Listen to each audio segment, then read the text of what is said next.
x raised to power n, तो power rule says that n x raised to power minus n. n minus एक चीज याद रखो इसमें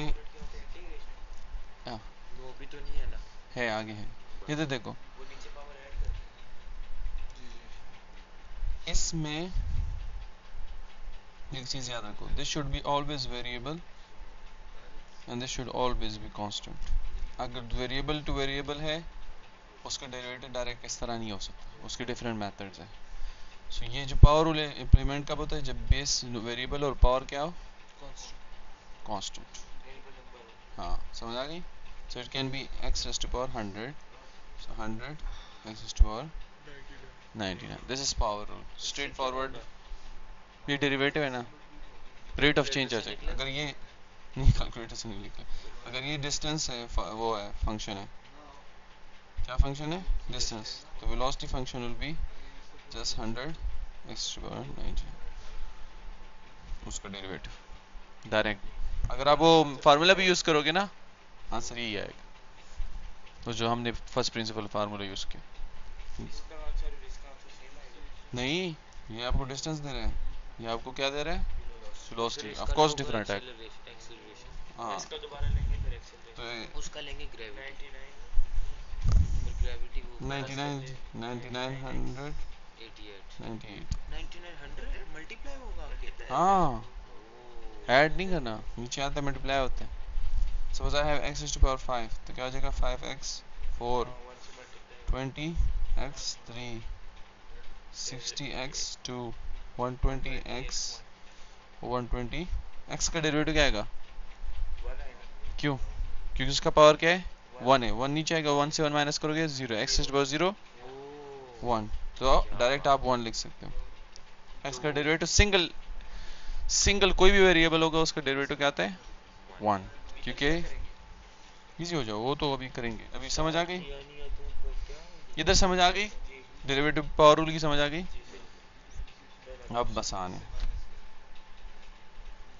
क्या है पहला क्वेश्चन, मैंने देखा y is equals to x raised to power 9. so derivative के, हाँ, derivative can be represented by many signs. You can write y dash, you can write y1, you can write dy by dx. y dash नहीं use करेंगे, हम use करेंगे dy by dx. क्या use करेंगे, बड़े वाला यूज कर नहीं, वो ज्यादातर यूज होता है, आपको समझ आई. Derivative of y dy by dx क्यों लिखते हैं, कि आप डेरिवेटिव ले रहे हो y का विद रिस्पेक्ट टू x. इधर विद रिस्पेक्ट टू बहुत मैटर करता है कि किसके विद रिस्पेक्ट आप डेरिवेटिव लेते हो, ये बात याद रखो. इधर विद रिस्पेक्ट टू x ले रहे तो आप लिखोगे dy by जिससे रिस्पेक्ट दे रहे हैं उसका नीचे आता है. हाँ, जो जिसके विद रिस्पेक्ट टू डेरिवेटिव लेते हैं वो नीचे आता है, डिनोमिनेटर में आता है. ओके, लिसन, सो क्या आ जाएगा 9, खलास, दैट्स डेरिवेटिव. हाँ, बहुत बड़ा डेरिवेटिव नहीं नहीं नहीं, एक बार ही लेने हैं, खत्म क्यों करना है, पागल. जैसे इधर किया था, वो तो मैं सिर्फ आपको समझा रहा था कि you can take derivative again and again. इधर बस एक बार डेरिवेटिव लेंगे. इस पे आ जाए सर फिर सीधा. सर अगर मैं एक चीज बतानी है, ये भी अच्छा है. 4x 1/3. अब f x फॉर्म में y को दिया है तो इसको y भी लिख सकते हो, नहीं भी लिखो तो फिर इसको f डैश फॉर्म में लिख सकते हो. ऐसे तो लिखेंगे ना, इसका नोटेशन है डेरिवेटिव की, तो इसका डेरिवेटिव कैसे लिखते हैं, f डैश x. ओके, कैसे रिस्पेक्ट वाला लिखेंगे, dx. इसका मतलब यही है कि x के विद रिस्पेक्ट है. अगर इधर होता fy is equals to 4y तो सर ये इसका भी लिख सकते हैं, इसका भी लिख सकते हाँ लिख सकते हैं. मगर इधर जब y की फॉर्म में लिखो राइट dy by dx. अगर फंक्शन fx फॉर्म में लिखो तो जस्ट राइट f डैश. ऐसे लिख सकते हैं ना, fx dash divided by fx. No f dash x, that's different. हाँ, अगर इतना वो है तो इसको y लिख दो. जब एक मेथड कर रहे हैं तो करो फिर तो. मेथड नहीं है, रिप्रेजेंटेशंस हैं. मेथड एक ही यूज हो रहा है, पावर रूल यूज हो रहा है. आप इसको लिख सकते हो y और फिर dy by dx लिख दो. But rather than doing that, इतना हेडेक जाने के, you can just right f dash. Okay, 1/3 4/3 हो जाएगा, और 1/3 minus 1 1/3 minus 1 minus 2/5. 3. Okay, so that's the derivative. Simple है. तो अच्छा, क्वेश्चन नंबर सी देखो. इसमें तो वेरिएबल fx, हाँ वेरिएबल. जब कोई वेरिएबल ना होगा तो डेरिवेटिव क्या आएगा 0. हमेशा याद रखो वो पावर -1 कांस्टेंट का डेरिवेटिव हमेशा क्या आता है, किसी भी कांस्टेंट का जब अकेला होगा उसका डेरिवेटिव क्या आएगा, 0 क्योंकि उसका रेट चेंज हो ही नहीं सकता। ओ उस एक पॉइंट है उसका रेट कभी नहीं चेंज नहीं हो सकता। 9 को 8 पे तो लेके नहीं जा सकते। एग्जैक्टली वो कांस्टेंट है, इट रिमेन्स द सेम, उसका रेट चेंज नहीं हो होता। तो इसलिए डेरिवेटिव उसका क्या आता है, zero. If suppose I have fx is equals to b square, b being a constant, तो इसका डेरिवेटिव क्या आ जाएगा, जीरो। ऐसे नहीं करना 2b, wrong, it's a constant, जब कांस्टेंट है तो खलास जीरो, याद रहेगा। बिल्कुल b का तो 2 भी आएगा ना। नहीं आएगा ना, वेरिएबल नहीं है, कांस्टेंट है। Whenever a constant is alone, उसका कैसे वेरिएबल नहीं है इसको 6 का स्क्वायर ये x है ना, वेरिएबल क्या है इधर फंक्शन में, अच्छा x, बाहर ऐसे ओ तो इस तरह x अगर है बाहर नहीं भी है, हो तो ये जाए तो किधर बाहर, इधर वेरिएबल हाँ वेरिएबल हो जाए तो फिर तो 2b आएगा ऑब्वियसली, x वेरिएबल है हमारा और b बीइंग अ कांस्टेंट। हमें किसी पता है कांस्टेंट है इधर क्या लिखा है, x लिखा तो वेरिएबल क्या है, x, without other than x that is, अच्छा जो उधर दिया है हाँ उसका आपको तो पता ये है। लिखना था ये हाँ नहीं है फिर ये गलत है वाला फिर नॉर्मली याद रखो x y z these are taken as variable, a b c small में these are all taken as constant, आपको आइडिया हो जाएगा, इतना वो नहीं है मुश्किल के कांस्टेंट के वेरिएबल। ओके इसको क्वाड्रेटिक में डालते हैं इसको गौर से याद रखो क्योंकि ये बहुत बेसिक है और अभी ये थोड़ा से ऐसे ट्विस्ट होते होते अजीब हो जाते हैं, तो बेसिक आइडिया को जहन में स्ट्रॉन्ग रखो प्लीज।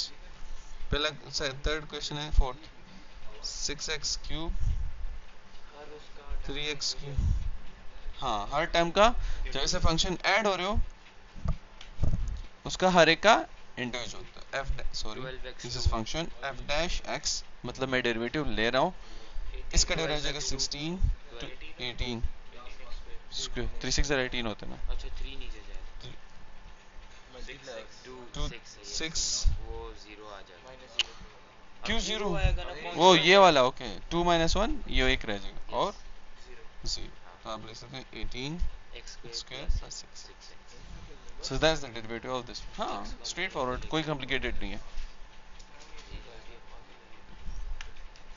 ये सारी भी आसान है।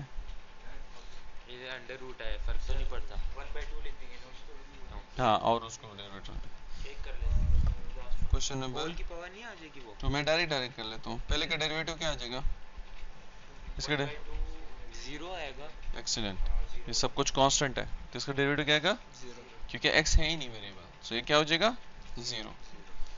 b का क्या आ जाएगा f डैश, 5 की 1/2 अंडर रूट 5 क्या है, 1/5 कांस्टेंट है, ये कांस्टेंट है अपनी जगह रहेगा, सॉरी, और x के डेरिवेटिव क्या आता है 1 नीचे आ जाएगा x 1, अच्छा वही अच्छा जैसे कि सपोज हमारे पास है 8x तो Square. कुछ भी नहीं करना तो कांस्टेंट तो उधर ही रहता है ना, 2 8 हाँ वो 2 मल्टीप्लाई हो होता जाता है, ना। 2 मल्टीप्लाई हो जाता है 16 और x का क्या हो जाता है, x हो जाता है, तो ये भी कांस्टेंट है राइट, 5 कांस्टेंट है, फिर अंडर रूट 5 अपनी जगह रहेगा और x का डेरिवेटिव क्या आ जाएगा, 1 x के भी 1 थी ना वो मल्टीप्लाई होगा हाँ मतलब याद रखो x का डेरिवेटिव हमेशा जब अकेला होगा तो 1 आता है, और रीजन क्या है कि x का पावर है एक्चुअली 1, तो 1 नीचे आ जाता है और 1 - 1 हो जाता है, तो 1 x to the power 0, x to the power 0 is 1, 1 into 1 तो 1, तो इतना दूर जाने के बजाय जब वेरिएबल अकेला हो तो उसका डेरिवेटिव 1। एक और चीज याद रखो, लोग क्या करते हैं कि हमारे पास 8x क्यूब है, वो समझते हैं ये तो कांस्टेंट है 8 तो इसको 0 कर दो, ओ आंसर तो 0 आ गया, no, if a variable if a constant is in multiplication with variable तो वो as it is रहता है, unless it is in addition, suppose मेरे पास है x क्यूब प्लस 4, इसका डेरिवेटिव 0 आएगा, जो एडिशन और सब्ट्रैक्शन में हो कांस्टेंट वो 0 आ सकता है, जो मल्टीप्लाई है वो as it is रहता है वेरिएबल, वो भी as it is रहता है, समझ आ गई रोहन कि नहीं,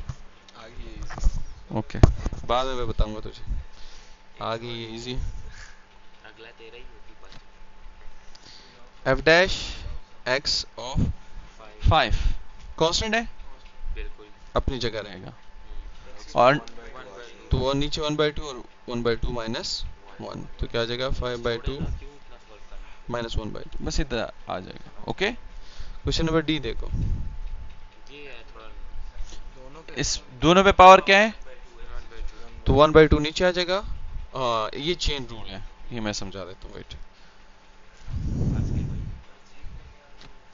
मैंने बताया है कि बेसिक को जितने रूल आते बाय चीज़ें याद रखनी। देखो पहले फंक्शन को पावर वाजे करो। पावर किस में? 5x to power 1/2। ओके, इसमें दो तरीके आप कर सकते हो कि दोनों का अकेला करो फिर सॉल्व करो, या चेन रूल आप ना ही यूज करो अभी तो बेहतर है।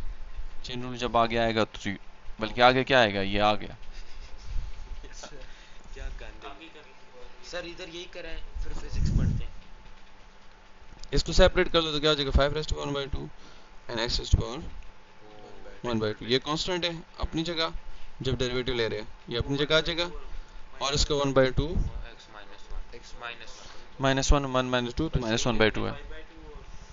5/2 नहीं, 5 टू पावर 1/2 है वो, 1 to 5 है और डिवाइड बाय 2। इतना आसान नहीं है। समझ आइए। क्वेश्चन नंबर 3, बाकी पार्ट्स की तरह इसमें भी ऐसे ही करना है, but let's do it.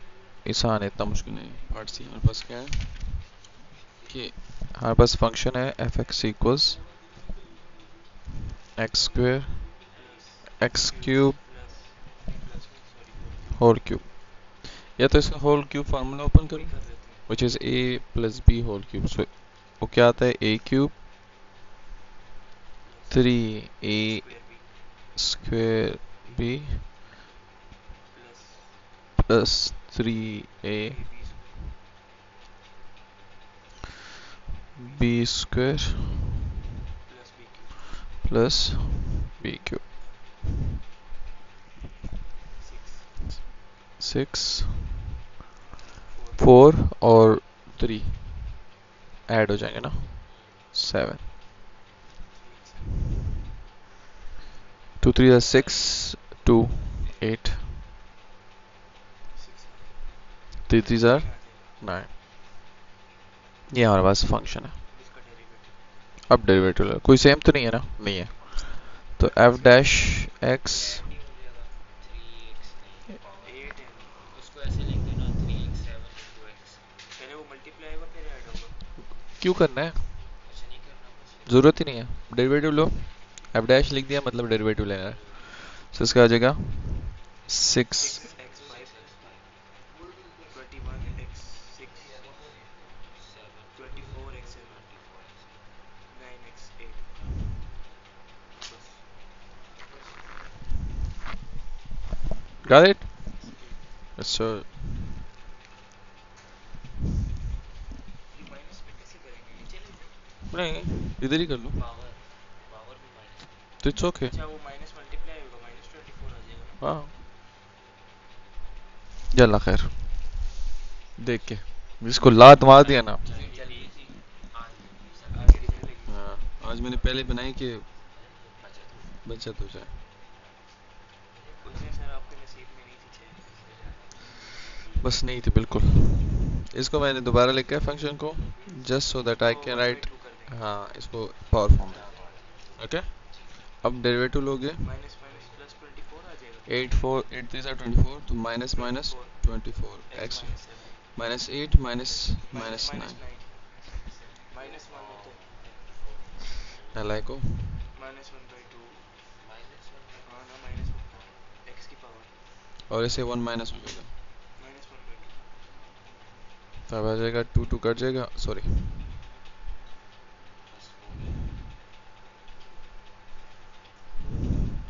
2 2 cut जाएगा और x इज माइनस।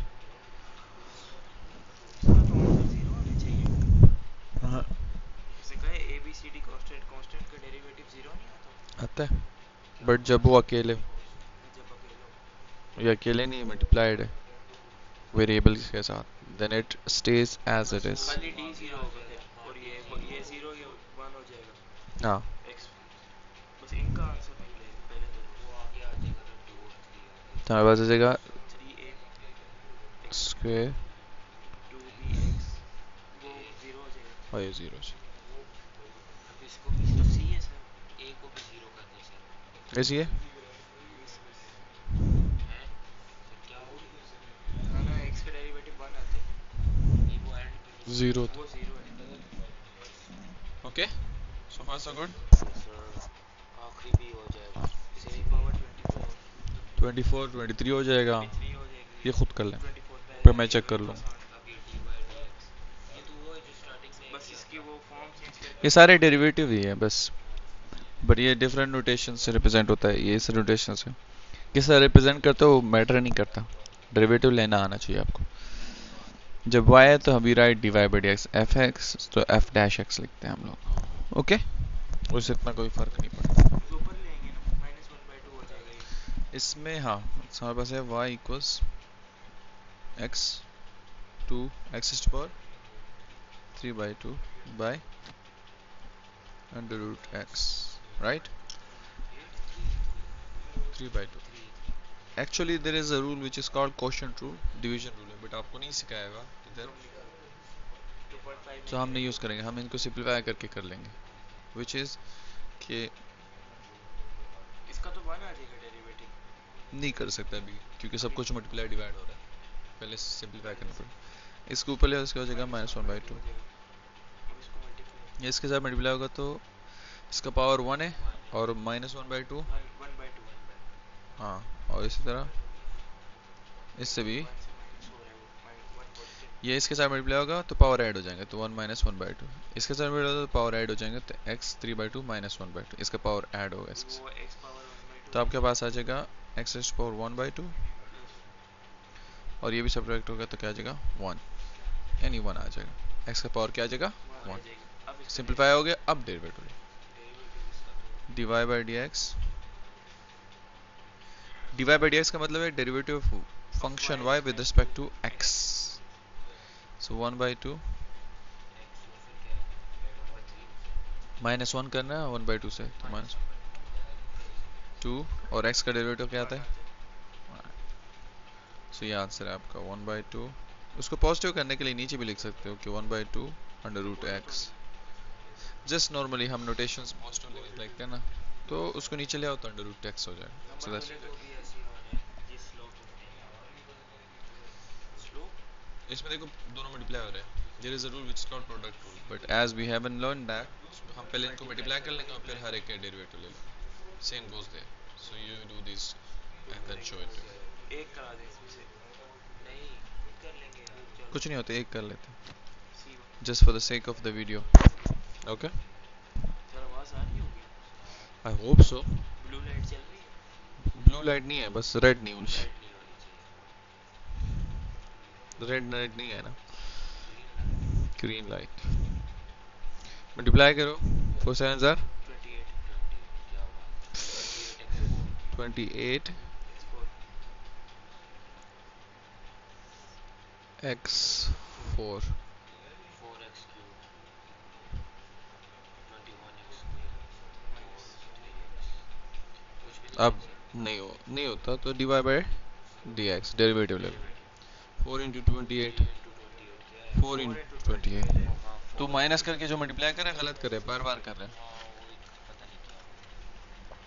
फिर मल्टीप्लाई फिर उससे माइनस 28 into 4 112 1 1 2 x 3 3 4 are 12 27 क्या कर रहा है सॉरी मैं 9 लग रहा है सर मुझे 12x पे 3 minus that's your answer got it ये थोड़ा मुश्किल लग रहा है नहीं है कुछ मुश्किल नहीं स्लोप वाला मैंने बताया था आप भूल गए हो डेरिवेटिव आपको स्लोप देता है अगर आप कोई स्पेसिफिक वैल्यू डाल दो तो डेरिवेटिव लेना है और फिर x की वैल्यू क्या डालनी है पिछली एक्सरसाइज हाँ मगर इधर डायरेक्ट मेथड से उधर फर्स्ट प्रिंसिपल से कर देते हैं उधर वो पूरा फॉर्मूला ये नहीं आता स्लोप एट x इक्वल 1 मालूम करना है slope of tangent x equal 1 तो इसका डेरिवेटिव लो और x की वैल्यू क्या डालो 1 डालो तो वो स्लोप आ जाएगा एट x इक्वल 1 देखो सोया हुआ है तू याद आ गया देखो मैं x square sorry 2x derivative आ गया x की वैल्यू क्या डालो 1 डालो 5 so that's the slope at x equal 1 ये भी